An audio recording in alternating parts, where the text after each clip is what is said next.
Hello,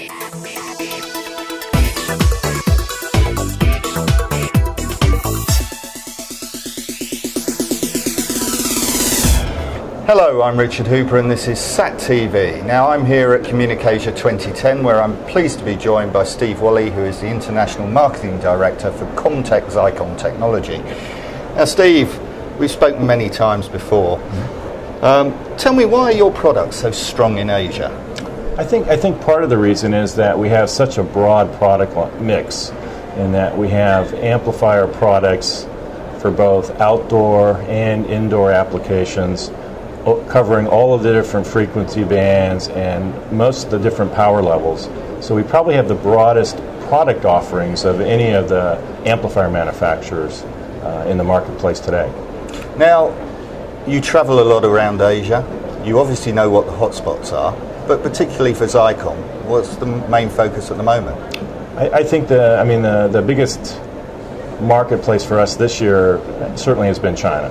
And even last year during the recession, the one market that really didn't change at all for us was China. They just continued to buy product all last year, and this year it's actually their purchasing is even higher. We're even seeing increase in orders this year from China. Probably the second biggest market would be India. It's a little bit of a difficult market, but it is a good market, it's a big market, and we're certainly involved in that market also. What are they using the Xicom products mainly for? It's really different applications. I mean, we sell more amplifiers for the DS&G satellite news gathering than any of the other sectors. So where they're using the satellite news gathering trucks or the flyaway systems to go out and broadcast. So that's probably our biggest area, but we're also involved in the emergency communications. So, example, in China they have natural disasters every year. It can be flood, it can be fire, it can be earthquake, hurricanes, anything like that. And so they're really developing a whole emergency communication network now in China. And so we're involved in that also. And then you've got your standard, teleports. That are just processing data and whatever video and whatnot. So we're involved in those too. So a little bit of everything. What makes the Xicom amplifier the first choice for these companies? I think in some cases it's the amplifiers. It's got a pretty good reputation, both for the technology, which typically our equipment is higher efficiency, smaller in size and lighter in weight than a lot of the competitors, and also we have very fast delivery, so we try to forecast what the customer needs are going to be for delivery, and we actually sometimes will build to stock so that we can meet those needs, which can be anywhere from 1 week to 4 weeks type shipment schedules. Now, you introduced earlier this year a 500 watt Ka band. What's the target market for that? It's primarily for broadband applications. It can be video, it can be internet.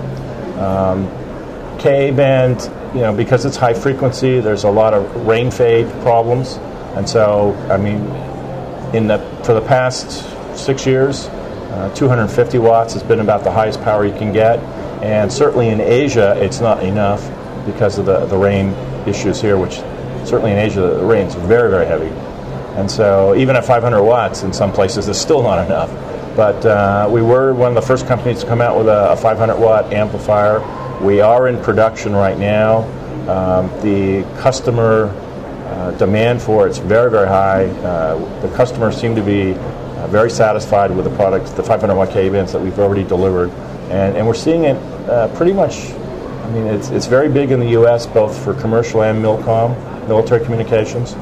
And we're also seeing it in Europe and Middle East, requirements for it too. So we think that's a really big trend. And for us, 3 years ago, Ka band was 5 to 10% of our business. And last year, it hit almost 25%, and it's growing. So we expect it to grow again in 2010. All right. Difficult question, Steve. What are the trends going forward, particularly in the Asia-Pacific region, for the satellite industry?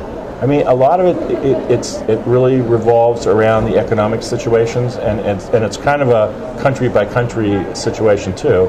But after the recession from last year, I mean, a lot of the countries are coming back very strong. They did not purchase equipment last year, certainly in some of the Southeast Asia countries, and now we're seeing them start to put in purchase orders because they actually didn't buy for almost a year. And so a lot of it revolves around economics and financing.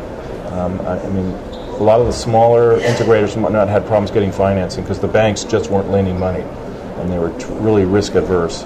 And so I think the money is starting to free up, and so I think we're going to see the business pick up in 2010. Steve, thank you very much. My pleasure.